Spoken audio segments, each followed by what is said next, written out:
Hi team, my name is Paul Raggio. I'm co-owner with my sister Lisa of One True North Leadership and Business Coaching Solutions.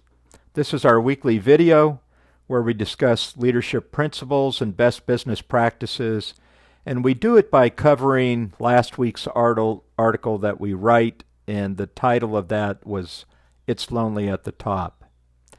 I start the article with a summary of John F. Kennedy's Profiles in Courage. He authored this in 1956, and Ted Sorensen was his ghostwriter.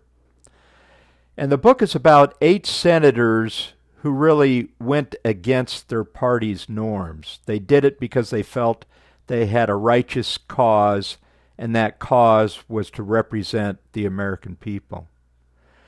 Kennedy reveals in the book that these pressures that these 8 senators are up against really involve groupthink, majority pressure of the party itself, and then, of course, the persuasiveness of a few. And it challenges a leader's honesty, integrity, loyalty, and ultimately their personal courage.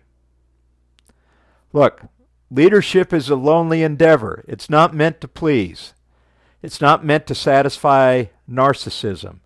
It's not meant for personal gain. It's intended to inspire others to achieve feats they otherwise would or could not while upholding universal values. And when I say universal values, I'm talking about honesty, integrity, loyalty, and then personal courage.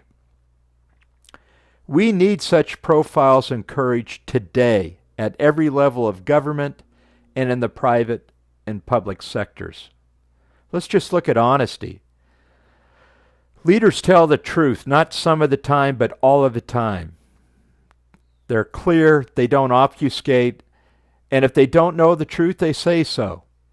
Look, recognize lies, no matter how small, have consequences, the least of which are distrust and erosion in your credibility. When defending the character of an individual, most people will claim that integrity is the presiding and convincing universal value. They usually say, he's a man of the highest integrity. Her integrity is unimpeachable. Their integrity is without fault.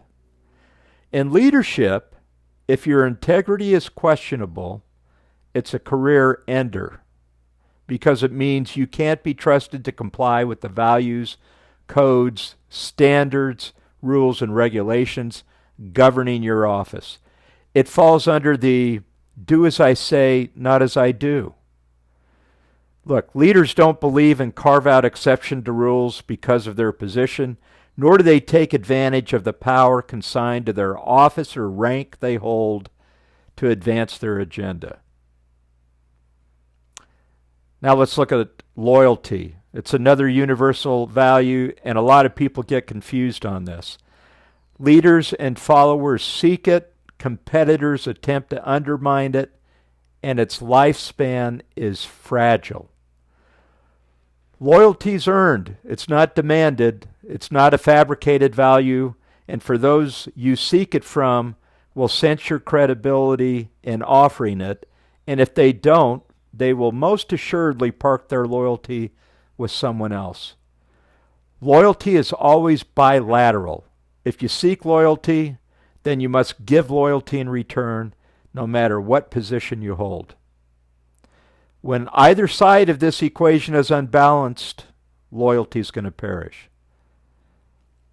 Look, let's wrap all this up in personal courage. If you have those 3 universal values between honesty, integrity, and loyalty, personal courage is what brings them together, and you have to make a stand. That's why I say leadership can really be lonely at the top. But if you succeed in practicing these values, you will have earned your own profile and courage, and you can firmly stand for what's right for those you serve. That's how you lead, think, plan, and act. That's what we wanted to cover today in terms of leadership tips. Next week, we have another virtual meetup at 4 p.m. on Tuesday. We're going to be covering the 6 Steps of Business Success. This is a great virtual presentation for you. It's really the backbone of Action Coach model, and you'll get something out of it. There's something in every one of those 6 steps that you can benefit from. We're also continuing with our group coaching. If you're interested in that, please go to our website, onetruenorthcoach.com. Call us, text us. You can see what we have in terms of offerings for you. Group coaching is a great way to get started, and it's a great way to take care of your business. Look, we again thank you very much for the feedback that you're giving us on these videos. We continue to keep publishing them once a week, and they'll continue to be on topics such as leadership and best business practices. We'll see you next week.